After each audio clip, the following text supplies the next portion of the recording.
Sometimes the thing that breaks you isn't a villain. It's a parent who just can't be bothered. I was 16, crushed in a wreck after a family party, bleeding out in a trauma bay while doctors begged for one signature.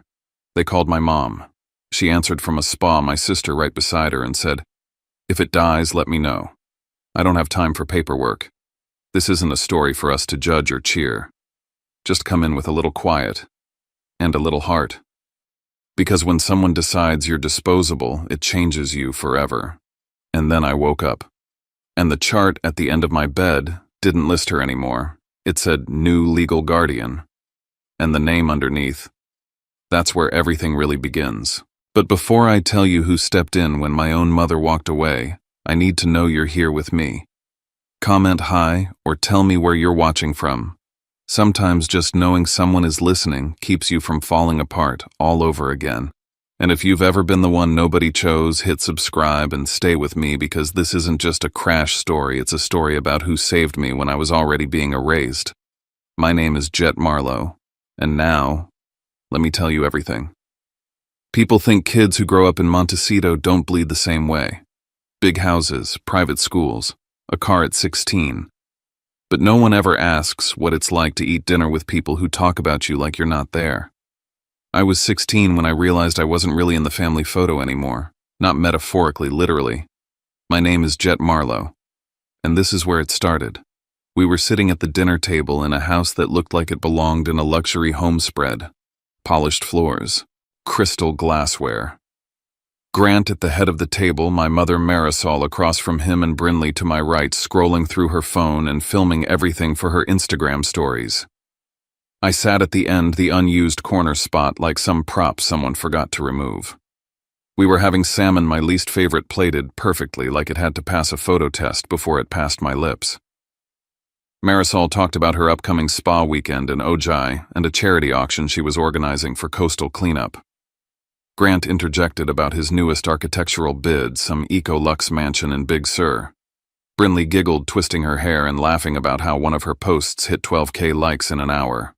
No one asked me anything. I wasn't part of the conversation. I was a placeholder in a family tableau. Then it hit harder. Marisol picked up a call on speaker. It was another parent from Brinley's school. "Oh yes," she said with that fake warm tone she always used for people she needed something from. "Grant and I are doing great. Brinley's thriving. And the older one's still here for now."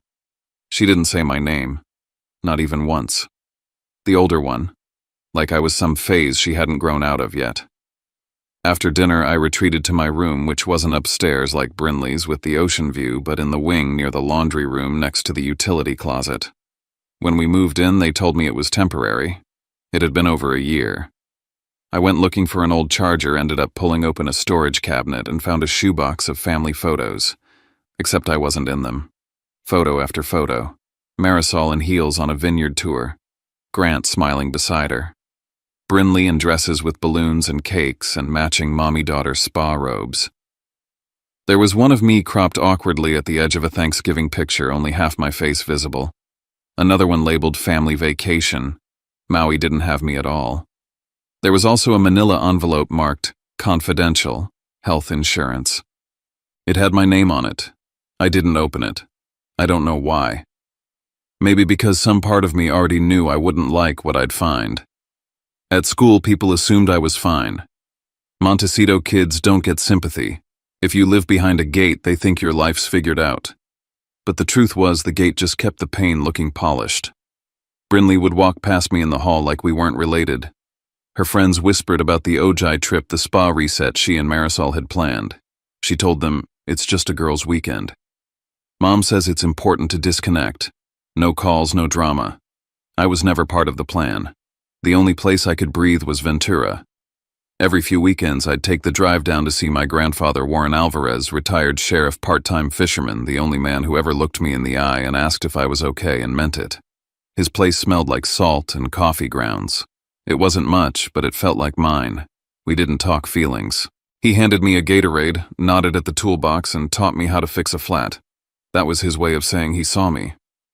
"You coming to the Easter fish fry?" he asked, handing me a flyer with a wink. "Yeah," I said, trying to sound casual. "I'll be there early to help out." On the drive back, Marisol's text came through. "Don't complicate this week for me. I'm busy." She didn't ask if I was okay. She never did. I stared at the message, a strange cold settling in my chest. Easter was coming, and something in my gut told me it wasn't just about ham and pastel decorations this year. Something was being set in motion, and I wasn't going to like where it led. The week before Easter, the air in the house shifted. It wasn't dramatic. It was quiet. Controlled. Like everyone knew something I didn't, and they were rehearsing lines for a show I hadn't been invited to. I came home one afternoon and walked in through the side entrance. Marisol and Grant were in the kitchen. They didn't hear me at first. Grant was pouring something into a glass. Marisol stood by the window, her phone face down on the counter. "I talked to Dr. Fenley," Grant said. "He recommends boarding. Structured programs are more effective for behavioral stabilization." Marisol sighed. "I just want it handled before Easter. Cleanly. No scenes. There's still paperwork. We'll get it done. I've already spoken to Ridgeview." I froze. My backpack hung loosely off one shoulder, my heart stuttering like a skipped beat.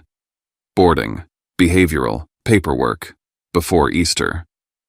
They were planning to send me away, and soon. That night I waited until everyone was upstairs. I slipped into Grant's office under the pretense of grabbing my charger, but went straight to the cabinet where he kept important files. It was cracked open, sloppy. There was a folder marked Household Assets plus Insurance. I flipped through it fast, too fast, my fingers shaking. Marisol, Grant, Brinley. Their names were on every primary beneficiary line. My name wasn't missing, but it wasn't with theirs. It was tucked in the back marked Prior Dependent with a notation Transition Plan Pending. I snapped a picture of the page with my phone and closed the folder before my stomach could turn more than it already had. The next morning, Marisol drove me to school. Just me and her in the car. The silence was loud. "Easter's important this year," she said suddenly. "A lot of people will be there. I need things to go smoothly." I said nothing. "There's also a new opportunity for you. After Easter. A change of environment. Structure, support." "You mean shipping me off?" I said, watching her reaction. Her smile faltered for a split second. "You always assume the worst." "I'm trying to help." "No, you're trying to make me disappear." She didn't answer. She just turned up the music and pretended like the conversation hadn't happened. That weekend I drove to Ventura. I wanted to tell Warren everything, but the words stuck. I didn't want to sound crazy. I didn't want him to worry. "You okay?" he asked, handing me a bottle of water like always. I hesitated. "Just school stuff." He didn't press, just nodded and said, "If you ever need help, real help, call this guy." He handed me a card. Elliot Crane, juvenile law specialist. I pocketed it and made a joke, but it didn't feel funny. Back in Montecito, I passed by the living room and saw Marisol's iPad buzzing with notifications. One of them caught my eye: Ojai Valley Inn spa confirmation. Full-day mother and daughter reset. Non-refundable. Note: no calls during session. It was scheduled for Easter Sunday. My heart thudded. That couldn't be a coincidence. If something happened, if I needed help, there would be no one to reach them. They'd planned this. The night before Easter, I was packing a bag to stay at Warren's when Brinley knocked. She didn't come in, just leaned against the doorframe with her arms crossed. "Just so you know," she said, "after tomorrow, everything gets easier. For all of us." "What the hell does that mean?" She smirked. "It means you're not part of this family anymore. And honestly, you never were." Then she walked away like she hadn't just lit a match and dropped it on everything. I stood there staring at the photo in the hallway, Marisol, Grant, Brinley, smiling in front of a Christmas tree. My frame was broken and missing from the shelf underneath. Tomorrow was Easter, and I had no idea that the crash wasn't just coming, it had already begun. I got to Ventura just before noon, earlier than I needed to be. The backyard still smelled like sea salt and old charcoal from last summer, and Warren was already out there pulling folding chairs from the shed. I helped him set up the long table and string the lights, trying to pretend like this was just another cookout, just another Easter. "Here," he said, handing me a neatly folded shirt, light blue. Wear this today. Looks good on you. It wasn't new, not exactly. It was one of Dad's old shirts, my real dad, the one Warren had cleaned and pressed and saved. I ran my fingers along the collar, unsure what to say. Thanks, I murmured, and he just nodded like he always did when he gave something that meant more than he let on. By 2 o'clock, the backyard was full. Cousins, uncles, aunts, I didn't really know, but who still hugged me too long and asked too many questions.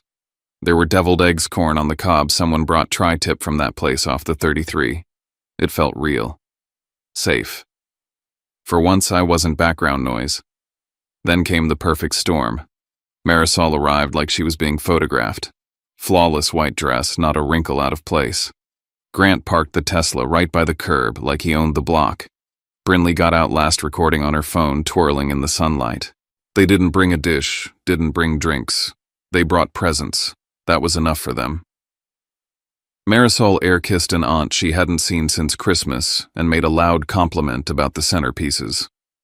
Grant started talking business with one of my cousins like he'd rehearsed the pitch. Brinley just kept filming. I walked over to say hi and Marisol turned to a family friend. "This is Jet," she said. "Not my son. Just the name." Then she smiled and turned away before I could even respond. I backed off, grabbed a bottle of water, and headed toward the side of the house. I needed a minute. That's when I heard her. Marisol's voice was soft but unmistakable. "Yes, just confirming tomorrow. Full day. Yes, just the two of us. No interruptions, no calls, no paperwork. It's our detox day."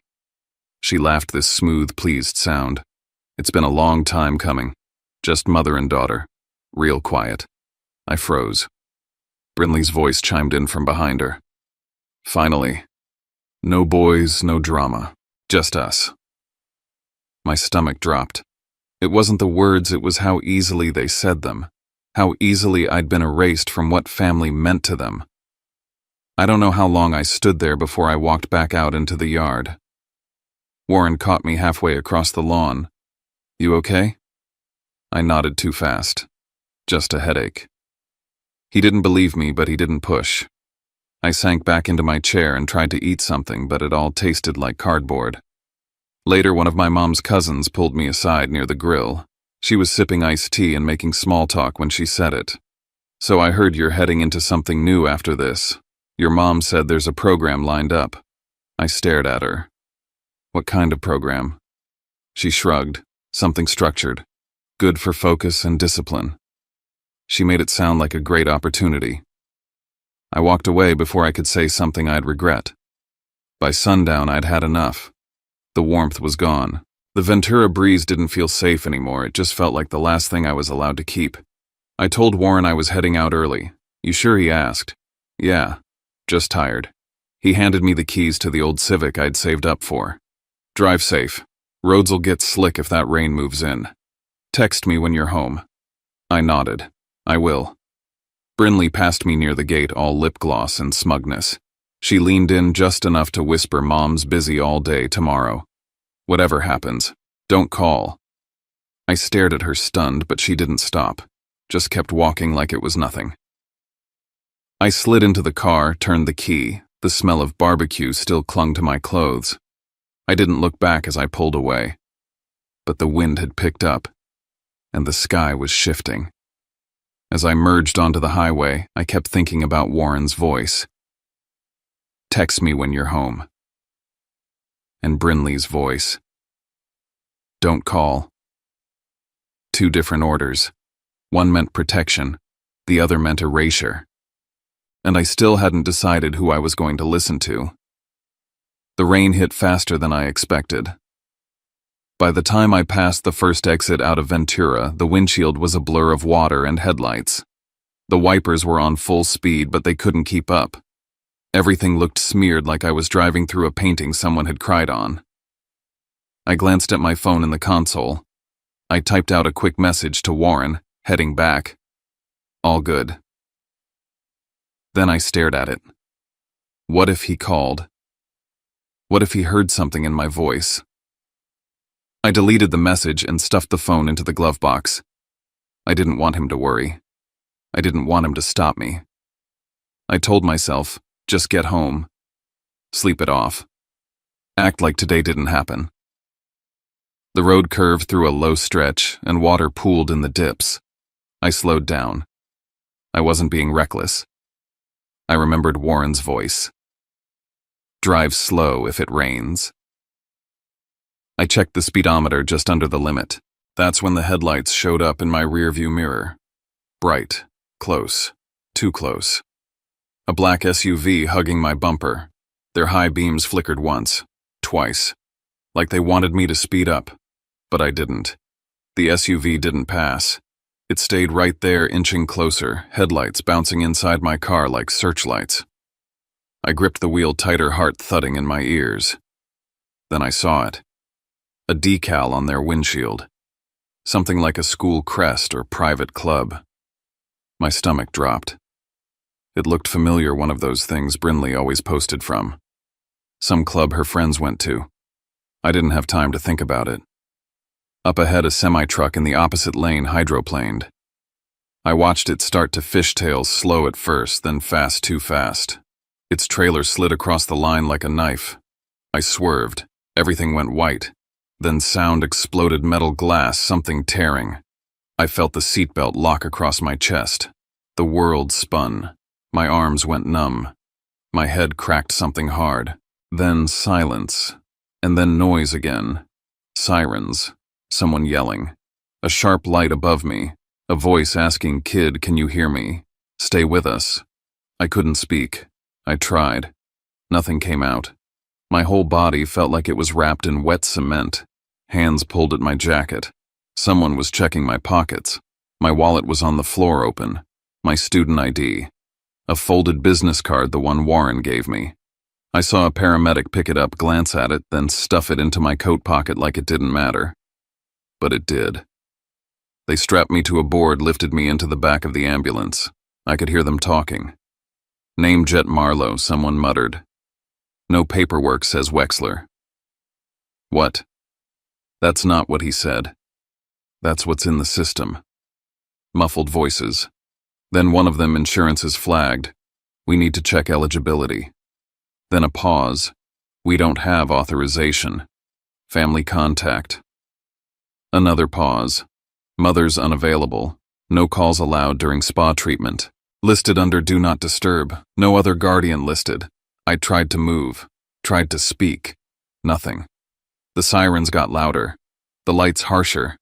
I heard the doctor as the doors swung open. "Get him in now. We're losing window time."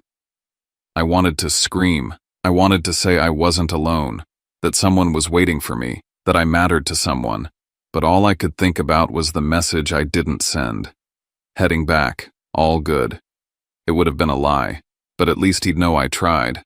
I don't remember being wheeled in. I don't remember the white light or the metallic clatter of gurney wheels over tile.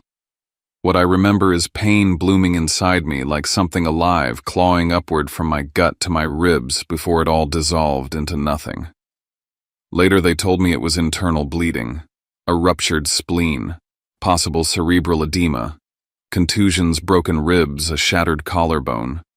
It sounded like a list someone might rattle off in a courtroom. Not injuries, but evidence. What I didn't know, what no one knew yet, was how much of the next hour would come down to a FaceTime call. The surgeon needed a signature. I was 16, unconscious, legally a minor. And the woman listed on the hospital records as my guardian was Marisol Wexler. A nurse named Karen dug into the system. She frowned as she clicked through the contact files, her eyes catching something off. "That's strange," she said quietly to a colleague. "No secondary emergency contact on file.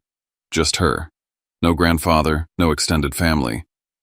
Another nurse helped her dig deeper into the record's back end. Buried under layers of form fields and quiet edits was Warren Alvarez, listed under other contacts not flagged for emergency communication. The implication was clear: someone had gone in and reordered the priorities. The one man who would have dropped everything to save me had been shoved to the bottom of the list. They had no choice. They tapped the number listed for Marisol. The screen lit up with golden light and soft music. It looked like a commercial. Marisol was reclined on a plush spa bed, white robe, head wrapped in a towel, some kind of facial mask half settled on her skin. Brinley was next to her, grinning like it was the best day of her life, phone in hand, already mid-selfie. Mrs. Wexler, the surgeon said as calmly as possible. Your son is in critical condition following a vehicle collision. He has internal bleeding and potential brain trauma. We need emergency authorization to proceed with surgery. Marisol blinked lazily. Wait. Jet, the nurse clarified. She didn't even sit up, just waved one manicured hand. If it dies, let me know. I don't have time for paperwork. I wish that line was fiction. It wasn't. Brinley snorted, held up her phone and snapped a picture of the FaceTime screen, me unconscious, blood on my face tubes down my throat. She giggled like she'd just won a bet. The nurse froze, her hand trembling as she lowered the device. A third nurse in the background muttered, "Save the call log. Record everything." Another doctor stepped into view and tried again. Mrs. Wexler, you understand this is a legal matter. He's a minor. Marisol exhaled, annoyed. Fine, call his grandfather. Warren Alvarez. He'll sign whatever. I'm done here. Then she ended the call. That's when things moved fast. The ER team located Warren's name in the extended contact list and dialed. He picked up on the second ring. He didn't ask for details. He didn't ask what happened. The second he heard my name and the word critical, he was gone. Out the door, through the storm, keys in hand. He arrived at the hospital drenched from head to toe, shoulders squared like he was walking back into a war zone. I'm Warren Alvarez, he told the front desk. Where is he? They took him straight to ICU. In a side hallway, they handed him the forms. Consent for surgery. Emergency decision-making authority. Financial responsibility should it come to that. He didn't hesitate. Signed every page. Fast, neat, decisive. When he entered the prep room, I was already halfway sedated. Still, they gave him 30 seconds. He stepped to the edge of the bed, took my hand, and whispered, I'm here, kid. I've got you. You're not alone.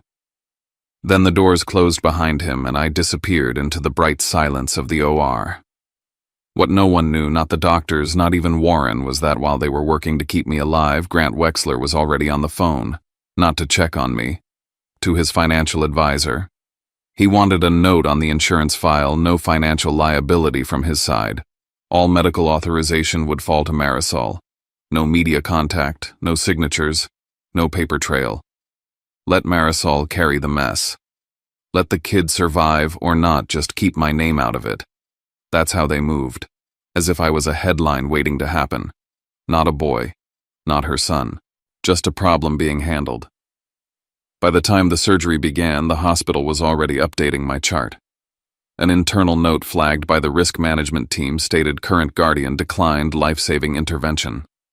Alternative party signed under emergency clause. And deep inside the system, a new line was added. Under legal guardian, the cursor blinked.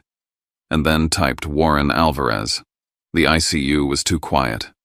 Monitors beeped, machines hissed and clicked, but everything felt muffled like sound was being filtered through water. Warren never left. He sat in the hard chair beside my bed jacket slung over the armrest, one hand always resting on my arm. If a nurse so much as glanced toward my chart, he was already asking questions. What's his oxygen saturation? Why did the heart rate spike just now? He wasn't just my grandfather anymore. He was my line of defense. By the second day, he'd already requested printed copies of every record the hospital had on my file, especially the FaceTime call. He'd worked homicide before retiring. He knew how systems buried things, and he knew how to make sure nothing got erased. He had them burn the audio to a thumb drive, had the call log notarized. A risk management rep from the hospital met with him that afternoon. There's sufficient evidence, she said carefully, to categorize this as medical neglect. The fact that the legal guardian declined urgent intervention for a minor puts us in mandatory report territory. She paused, then added, We'd like to know if you want to proceed with an emergency transfer of guardianship while the patient is still unconscious. For his safety. Warren didn't even blink. File it. By that evening, Elliot Crane was standing in the ICU hallway, a stack of documents under his arm, tie loosened but eyes sharp. He reviewed everything, the call transcript, the nurse statements. the image of Brinley's smirking face over my broken body. "This won't stay quiet," he said. He wasn't wrong. By morning, a staff member told Warren that a version of Brinley's screenshot had already made its way through group chats at her school. Students were sharing it in whispers, captioned with things like, "Guess he finally crashed." Elliot didn't just see a bad joke, he saw a gift. "This is actionable," he said. "Defamation, emotional abuse, targeted harassment. It helps build the case that Montecito was not a safe environment, especially with a minor involved." Warren nodded. "Do whatever you need." The next day, Elliot got a call, not from Marisol, not from Grant, but from a law firm that smelled suspiciously like PR. They weren't asking for forgiveness. They were offering silence. "Settle this quietly," the man on the phone said. "Let's not make this messier than it already is." Elliot smiled like a wolf. "Put that in writing." By that afternoon, he was standing at the front gate of the Wexler estate in Montecito with a court officer and an envelope. Emergency guardianship petition. Formal complaint. Notice of pending medical expenses. The door opened. Marisol stood in a white sweater dress, face tight. "You can't be serious," she said. "I am," Elliot said. "Have a good evening." Behind her, Brinley burst into tears. "She's saying I posted it by accident," Warren later told the nurse. "Now it's my fault for being in the hospital." The court fast-tracked the hearing. Children, medical negligence, social fallout. Even the system couldn't ignore that. By day's end, Elliot had everything lined up. Witnesses, call logs. My new medical chart with Warren listed in bold at the top as primary decision-maker. I was still unconscious when the change was entered officially. Somewhere across town, Marisol sat in her curated living room staring at the court order that proved she'd lost something she didn't even try to keep. And in the ICU, Warren leaned forward, resting both hands on the bed rail. "I've got you, kid," he whispered. And this time the law backed him. The first thing I saw when I woke up wasn't a ceiling. It wasn't my grandfather's face or the blur of a nurse or even the blinding white of ICU lights. It was a clipboard. More specifically, a chart clipped to the edge of my hospital bed. At the bottom, in bold capital letters, a phrase I couldn't process fast enough: "New legal guardian." And right underneath that, a name: Warren Alvarez. My throat burned. My ribs hurt. Something was in my nose, my arms, and I was pretty sure I couldn't feel my left leg. But all of that was background noise to that single line. Something had changed drastically while I'd been unconscious. Someone had made a decision that saved my life. And it wasn't the woman who gave birth to me. "Hey," a hoarse voice said from beside me. I turned slowly. My grandfather sat in the stiff hospital chair, his elbows on his knees, hands clasped like he'd been praying or bargaining with something that didn't listen much. His eyes were bloodshot and rimmed in salt. "You're awake." He breathed, then pressed the call button for the nurse without taking his eyes off me.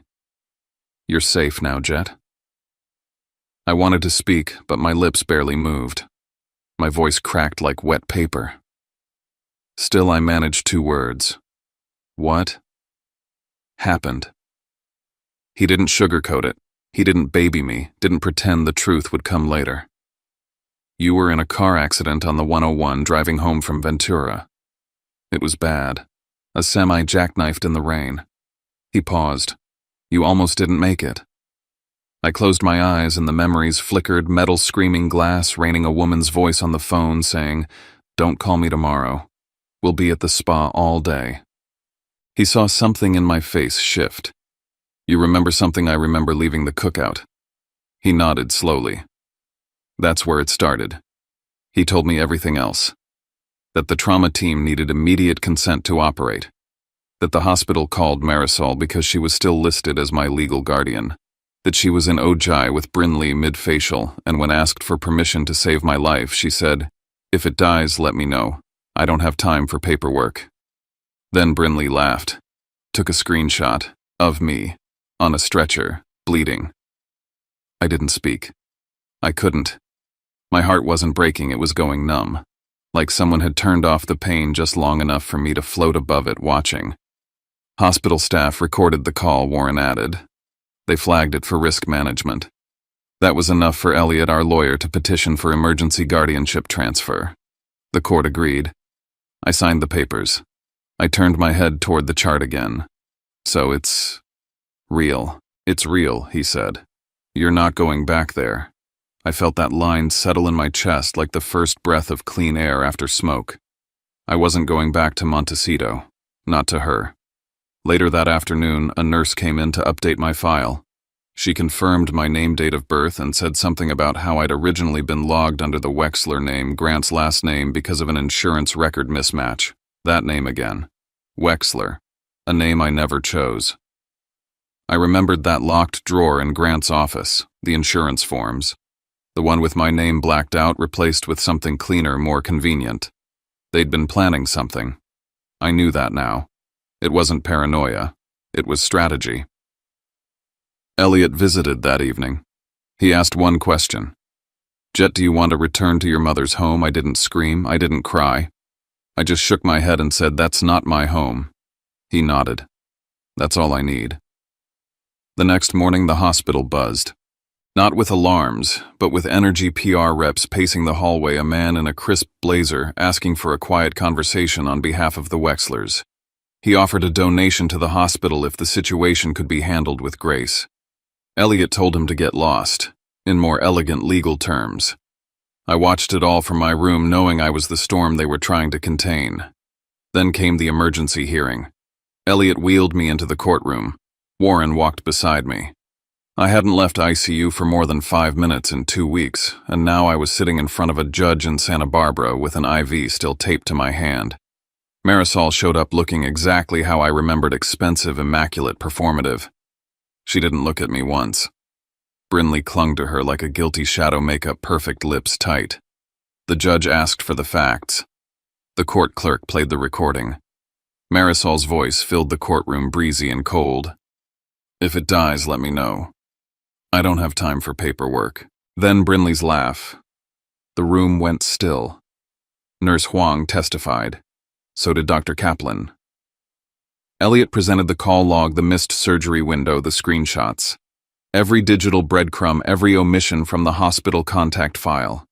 They'd tried to erase my grandfather from the records. Erase any backup plan that didn't involve them. They removed protective contacts. Shifted insurance coverage. Changed his last name in some systems. It was structured neglect, Elliot said. By design. The judge took it all in. Then issued the ruling, temporary guardianship officially transferred to Warren Alvarez. All rights of parental medical decision-making revoked from Marisol Wexler. I left that courtroom with more pain than I walked in with, but for the first time in my life, it wasn't pain someone else had the right to ignore. And outside, as the cameras started rolling, I heard Elliot whisper to Warren, "They'll either try to play victims or drag this out in court, but this isn't over." I looked at him. It wasn't fear in his voice. It was readiness. Recovery wasn't a montage. It wasn't sunshine through windows or inspirational music. It was me. In a back bedroom at Warren's house in Ventura, learning how to stand on one leg while a nurse held my elbow. It was the sound of my own breath as I tried to put weight on a foot that still didn't feel like mine. It was dropping a spoon twice during breakfast because my fingers shook too hard to grip anything. But it was also progress. Warren cleared out his old office to make space for my recovery gear. He didn't hover. He didn't pity me. He just brought me water and listened when I cursed at the pain. I started therapy with Dr. Mira Shah. She didn't ask about the crash, not at first. She asked me what it felt like to sit in silence in a house where people only looked at you when they needed something. I told her it felt like being erased. We worked from there. Then the text started. Marisol sent one first. I know you're hurting. So am I. I wish you could see the full picture. Then I've lost everything, Jet. Don't take away what little I have left. I didn't respond. I showed Elliot instead. He told me to keep every message. They aren't apologies. They're optics. A week later, news broke that Grant had filed for divorce, irreconcilable differences, public reputation, financial preservation. He cut ties fast and clean, and Marisol was suddenly alone. Brinley's school issued a statement about disciplinary review. Her scholarship applications disappeared overnight. Montecito wasn't a fortress, it was a house of cards. The final custody hearing came 6 weeks later. I walked into that courtroom on crutches, not because I wanted pity, but because I refused to be wheeled anywhere again. I testified last. I told the judge the truth. That night I said when the doctor said I needed surgery and my mom declined something in me died before my body ever could. I wasn't her son. I was a file, a liability, something to manage. I looked at Marisol then. She was crying, or trying to. I'm not asking for money. I'm not even asking for an apology. I'm asking to be free, to stay where I'm safe. I looked at Warren. That's with him. The judge ruled quickly. Parental rights permanently terminated for Marisol Wexler. Full legal guardianship transferred to Warren Alvarez. The court authorized adoption proceedings. The rest happened fast. A lien on the Montecito property. Hospital bills filed through civil court. Marisol's employer dropped her. Brinley transferred schools. Grant remarried someone younger and even more vanilla. I signed my adoption papers at age 17. I didn't change my name, but I changed everything else. I finished high school, enrolled in a state college near Ventura, studied social work. Today I work with kids like me. Not all of them survive. Not all of them make it out with someone like Warren in their corner. But when they look up at me and ask, "How did you get out?" I tell them the truth. Someone stayed. That's all it takes sometimes. One person who refuses to leave when it's inconvenient. One signature on a hospital form that says you're worth it. The last thing I read in that hospital was new legal guardian. Now I know what that really meant. It meant family isn't who raised you, it's who refuses to let you die.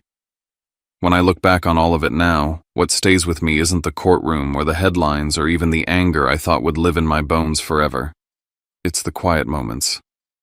A hand held in a hospital chair, a name written on a chart, a person who simply refused to leave. We like to believe family is automatic, like blood does the loving for us. But sometimes love is a choice made in the middle of a storm when nobody's watching, when it costs something real. If this story stirred something in you, if you've ever felt unseen or replaced or saved by someone you didn't expect, I'd really love to hear from you. If you want, leave a few words in the comments, just whatever feels honest. And if you'd like to be part of a space where we listen without tearing each other apart, where we share stories and carry them together, you can subscribe and stay close. Not as a number, but as someone in the room. Thanks for sitting with me through this. Take care of yourself tonight, and I'll see you in the next story.